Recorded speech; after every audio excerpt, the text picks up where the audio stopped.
What's up, y'all? Welcome to the Shontavia Show, where my goal is to help you start a business based on your life's vision. This ain't gonna be your daddy's business advice. I'm laser focused on entrepreneurship in the 21st century, vision, and breaking the traditional mold. If you can get with that, you can get with me. Be sure to visit shontavia.com for more episodes, blog posts, and other content. Thank you for listening. The show starts now. Hey everybody, welcome to another episode of the Shontavia Show, where I want to inspire you to build a brand, business, and life that you love. And I am so excited today, everyone, to have Craig Walker here. Thank you so much, Craig, for being here today. It was my pleasure. Oh, so excited. You guys are going to love this discussion. I'm going to read some of Craig's bio, but I have to say, we could spend the entire time just talking about all the amazing things you've done, Craig. Craig is the former founder and CEO of Vidistar. And as CEO of Vidistar, he helped lead the company's operations, business development, software development, regulatory affairs, and strategic growth initiatives. Craig founded Vidistar in 2004, and his company was acquired in 2018 by Hitachi Healthcare Americas. And today, Craig serves as general manager of Hitachi Healthcare Americas. And Craig has done so many things in life before stepping into this current role. He has experience in the hospital administration industry, public policy, lobbying, and government. Craig is from Texas, born and raised, graduate, got his master's degree in health administration from Texas State University, did his undergraduate degree at Millsaps College in Jackson, Mississippi, and Craig is the co-inventor or primary inventor on 7 different patents. So welcome, Craig. Thank you for being here. It's great to be here. Wow, what a background you have. This is amazing to just hear about all the things you've done, and you've taken, it seems, so many different paths in entrepreneurship and innovation. What has inspired you to do all these things? Well, I have to contribute my grandfather. He was a teacher. Okay. And he always said, son, when you look at life, be a sponge and learn as much as you can and appreciate the knowledge that sometimes nature bestows on you and what you get out of school. Mm-hmm. He said, you can learn almost as much as you can out in the real world as you could in the classroom. Wow. And I always thought that was pretty cool. Huh. So is your grandfather also a Texan? He is. Okay. Or was. Yeah. Okay. So Texans, you grew up there. How did you get to South Carolina? How did you start this whole process? How did you grow up? How did it get you here? That's a great question. I was born in Houston. Okay. My dad actually, he's a surgeon, and he trained under Dr. DeBakey and Dr. Cooley. They were the principal inventors of the heart valve. Oh, wow. And so he was from a rural town, and he wanted to, have a practice. So we moved to Nacogdoches, Texas. That's kind of in the deep heart of Piney Woods, but it's basically not many people really understand it's the oldest town in Texas. They always equate it's where the shuttle broke up and the pieces fell when the Discovery disaster occurred. So, but Nacogdoches was a great area for me to appreciate healthcare because we didn't have a whole lot of healthcare providers. Population about 30,000, and we have Stephen F. Austin State University there. So had an academic setting, and by way of just kind of, from there, I was fortunate enough to have a lot of interest. I had already graduated from Millsaps. I was studying to take the MCAT and went up to Georgetown to interview for an MD PhD program in biomedical ethics, and happened to run into a young lady who I ended up marrying, Bianca. And so I packed all my bags, went up there and courted her, and I needed to get a job, and so I ended up getting a job in the U.S. Senate for Lloyd Bentsen. So that's kind of how I got up there and how we met. And then we got married and moved to Austin. Okay. And it was interesting. Austin at that time, downtown was still relatively vacant. It's kind of hard to imagine nowadays. It is. But yeah, that's really how we got how I met her and how we moved back to Texas. Got it. So how did you go from what you were doing in Austin to starting a company? How did all that come about, your journey as an entrepreneur? I was just very fortunate. I was working at the time, I was chief of staff to a fabulous woman by the name of Patricia Gray. She was probably the most powerful female legislator. And she represented Galveston, which had University of Texas Medical Branch. And UTMB were the founders. They're actually in the Smithsonian for being the founders and being very innovative in telemedicine. And so I was fortunate to help pass a lot of law and legislation and help implement rules at the very onset of the telemedicine industry. And so I had exposure to where technology could help bridge and connect providers. And unfortunately for my wife and I, we had tried to have kids for about 8 years. And luckily, we finally had a pregnancy get to the first trimester, and lo and behold, if he doesn't have some complications. And so I would take VCR tapes. Remember those big old, I sure do. cassette tapes, and I would literally send them by mail to a buddy of mine in Fort Worth, where we had done a telemedicine program to try to reduce low birth weight amongst in a medically underserved area of downtown Fort Worth. And so I knew he was an expert. I trusted him. And, in healthcare, it's all about trust. And I wanted to get his opinion about the gestational development of our, hopefully future child. And so that whole process was very, it was very emotional, Shontavia, because we were getting advice that maybe our future child, because we didn't know the sex, was going to have issues with his kidneys.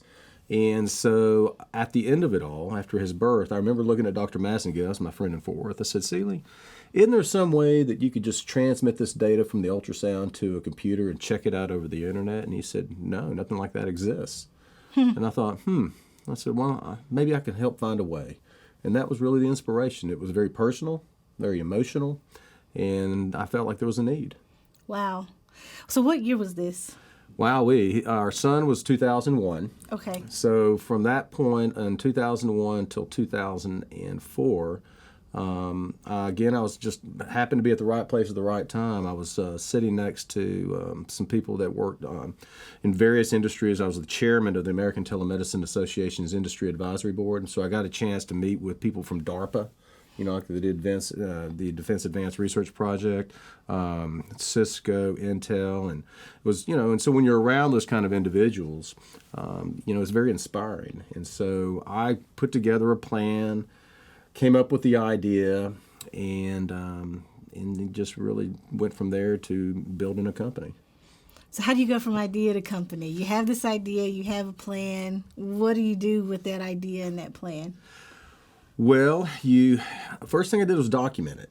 I put it in, I went from the old Starbucks idea on a coffee napkin to, putting it in a PowerPoint to where, for me, it was the timing was very ironic. I literally had just left a company where I was a vice president of a pharmacy software company to go into grad school.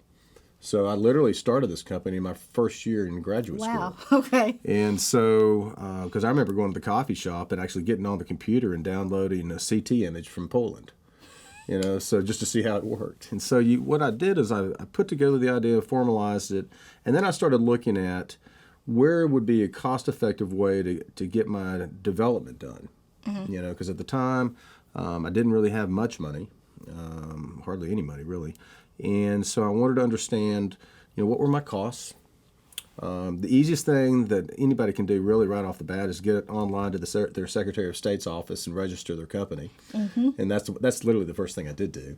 And then I, went to friends and family to look at outside investment. That's typically kind of the first place you want to go. And then fortunately for me, my wife and her family lived here in Greenville. And out of just nowhere, a physician from Greenville called wanting to talk to me about telemedicine. And that led into him becoming an investor and his practice becoming the first customer. Oh, wow. Okay. So it just was really, and then the state of South Carolina has a fabulous program through the South Carolina Research Authority called SC Launch. I understood that to qualify, we had to be a South Carolina-based company. And so I decided to go ahead and sell the assets of my company in Austin, create a South Carolina company, which was called Vidistar. And one thing led to another. We applied for funding through SC Launch and received a couple $100,000 in funding, which helped us launch the company with sales. Wow. So you're doing all this. You have a wife, a new baby. Yeah. You've moved to a new city. Were there any difficult things about all of this? How did you navigate moving a whole company to a new state with, I know you had family here, but did you have other professional connections beyond the person who reached out to you? How did that all come together? Not really. For you? For us, it was kind of a leap of faith. I had gotten in Hitachi Healthcare Corporation's leadership development program for CEOs. So we were in Houston. I'd already run some hospitals in Houston, or helped run some hospitals in Houston. We went to Lufkin, Texas, where I was an executive. And so we kind of looked at it and thought, we've been in Texas 15 years.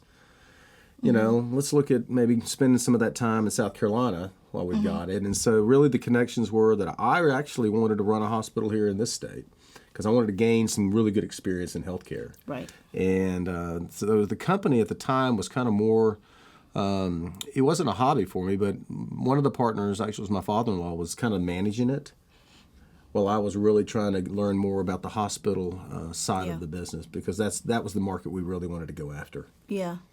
So that's smart. So you used your professional career path to support these entrepreneurial endeavors. That's exactly right. So when did you decide I've learned enough about hospitals or learned some amount about hospitals so that I can do this full time? How did you make that transition? It was the toughest decision of my life. I actually had contacted several individuals in this community in Greenville I called them my kitchen cabinet. They were mentors. Individuals like John Warner and Tom Strange who had already, done something similar. And it was through the advice of Tom that he said, Craig, this is never going to take off until you do it full time. Wow. And it was scary because I thought, well, I have to give, I'm going to take a cut and pay. We're not going to have any insurance. This is before the benefits of Obamacare, and it was rather terrifying. And so after being here for almost a few years, I just finally took their advice and took the cataclysmic leap and ran it, and that was 2011. Wow. Yeah. And so you said it was the most difficult decision you ever made. Yeah. And how did you kind of get through those early years where things are unpredictable? You mentioned you have a new baby, no health insurance. Is it just a day-to-day, every day is a leap of faith, or? Yes and no. I think you become the captain of your own destiny, so you have to really understand that you're going to be on the road a lot. Yeah. Because not only are you the founder, the inventor, the CEO or president, but you're also the number one salesperson. And if you're not that person, then you need to find somebody that is. Unfortunately, I've always been kind of loquacious and charismatic. And while I hadn't had a formal training in sales, to me it was like lobbying or any of these other things I'd done in the past. And so I just kind of gravitated naturally. And so I literally drove all over the South, all over the state, meeting people that were in cardiology, which was our specialty area, in hospitals. And because I'd been in the hospital market and had run hospitals and worked with a lot of different providers, I understood where they were coming from. And so I was able to succeed in getting a lot of sales for the company. Yeah. And so we grew the company actually almost exponentially year over year.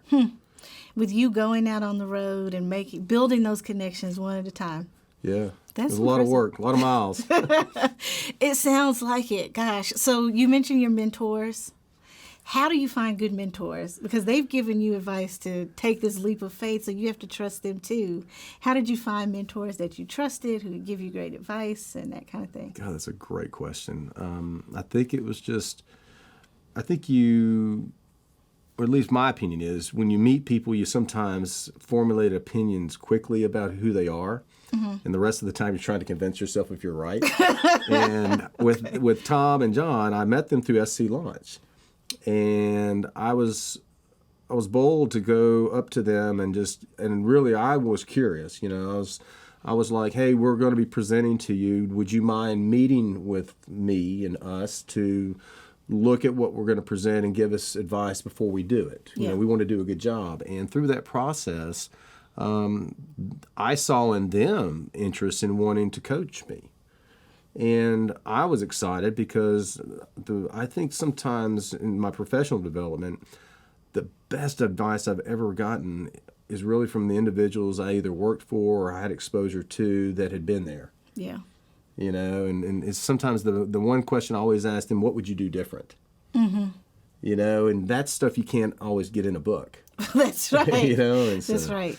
So that's how I found them. I literally, we connected through that and through SCRA and SC Launch, and we are still good friends today. And I still go to them to seek outside advice, whenever I feel compelled, because I find that they have a lot of acumen and wisdom. Yeah. Oh, that's awesome. Yeah. So they give you this advice. You take the leap of faith. You're driving up and down the Eastern Seaboard, it sounds like. How do you get to the point where your company has grown as much as it has, that there's interest from third parties in acquiring you? How does that happen? Well, for us, the market had changed a lot. After the recession, there was a lot of consolidation in the healthcare market, both for medical record companies, imaging companies, and what I realized was sobering, because at first I really wanted this to be a company I could just hand over to my son one day in the future. But the consolidation really grew disconcerting, because I thought, we have a great product, but we're small. And we're seeing a lot of the smaller companies either go extinct or get gobbled up. And, everything in the market is like an inverted bell curve. And so what you're constantly trying to do with, and the reason why we still, pursued the innovation in the IP world, the intellectual property world, is you want to push that bell curve further and further out. Yep. Right? Constantly innovate, constantly create new. So what you don't want to do is sell the company when you're starting to cascade on the other side of the bell curve. You want to hopefully sell it at the top, at the peak. And I felt like the market was such where, at least in terms of capturing our best valuation for the company, the timing, whether we liked it or not, was imminent. And so, that's really what compelled me. And part of it is just I'd been in the professional side of this in healthcare. I'd seen a lot of the products. I'd used them. I knew the competition, and I felt like the timing was critical for us to seek a buyer and try to sell the company in a way that works best for our customers and for our organization.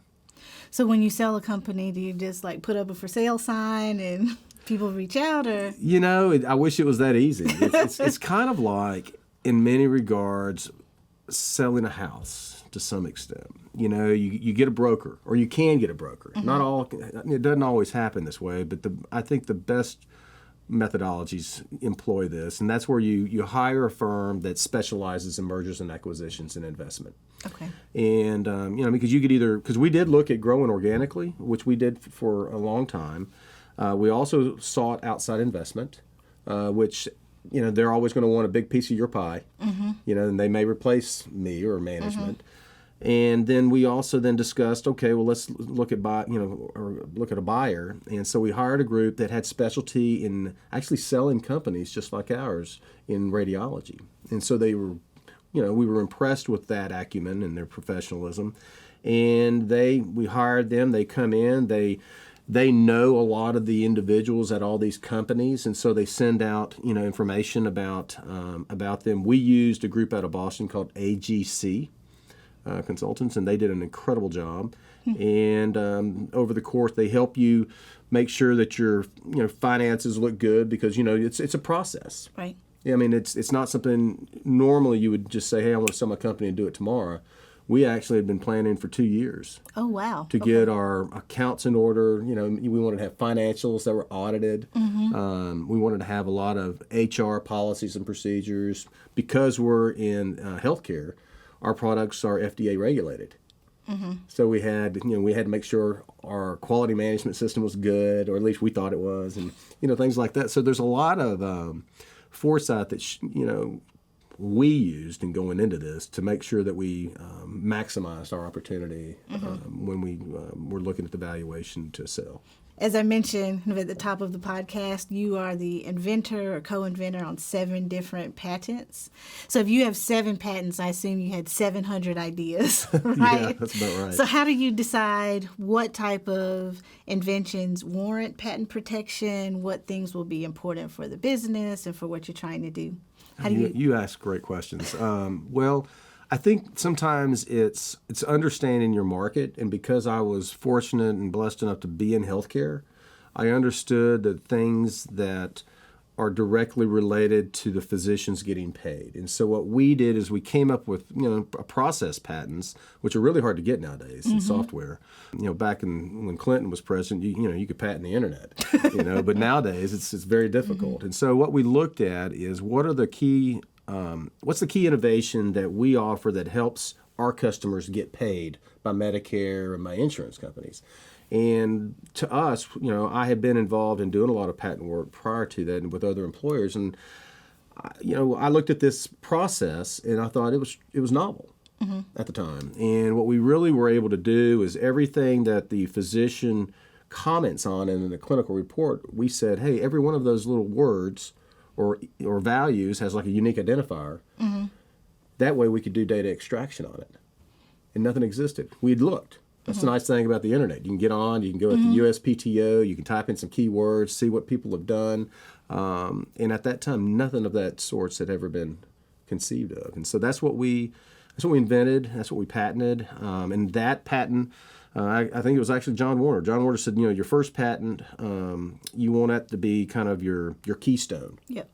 Or the foundational stone, and everything around that you continue to file is associated with it. And so that literally was the strategy we used. So you create this great intellectual property portfolio. You create a sound business. You do all of these things right. But it sounds like building relationships was really critical for you, particularly early on.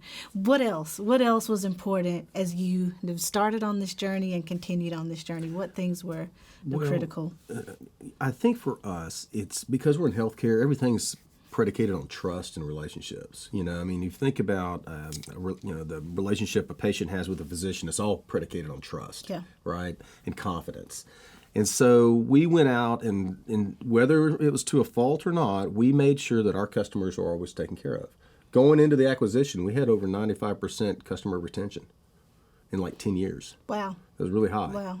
And we'd replaced or displaced a lot of the major competitors. So, taking care of your customers, in trying to, you're going to make mistakes, own up to them. And so if we made mistakes, we would say, hey, culpa, this is on us.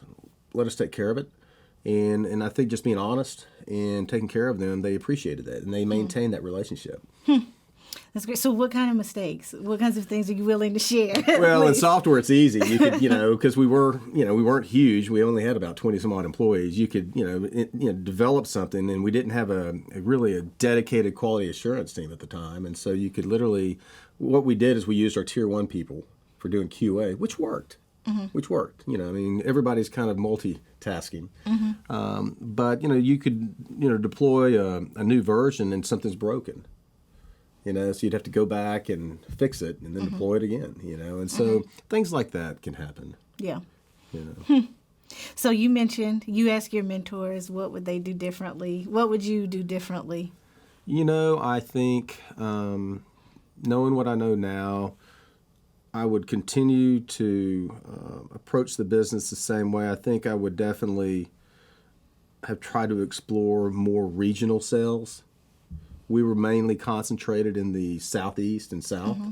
I think being able to have more presence, physical presence in other regions would have been neat. But just we were kind of organically growing. Yeah. I also think trying to approach more of the international business. We did get into Canada prior to the acquisition, which was cool. Canadians are always so nice and they're good to do business with. And we were in some territories like Puerto Rico, but I would have probably wanted to pursue more international business. Okay.